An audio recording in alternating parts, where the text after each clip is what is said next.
kakatapos ko lang po kasi ngayon 2024, pero ngayon, nag-aaral ako ulit ng aking doctorate degree! Oy, wow! In educational leadership po ang tinitake ko ngayon. Actually, I've been a teacher for 8 years. For 8 Mahal na mahal ko ang mga guro kasi alam natin, ang teaching ay noblest profession. Yes, Kaya naniniwala po ako na edukasyon ay susi para sa kaalaman ng lahat. Tama. Doon naman ako pinanganak. Sa Korea ka pinanganak?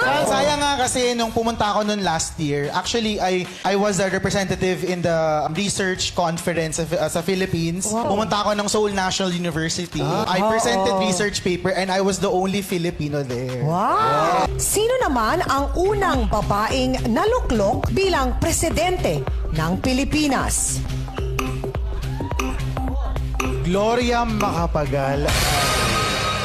Ang sinabi mo ay Gloria Macapagal is wrong. Alam ng madlang people, sino? Cory Aquino or Corazon Aquino or Cory?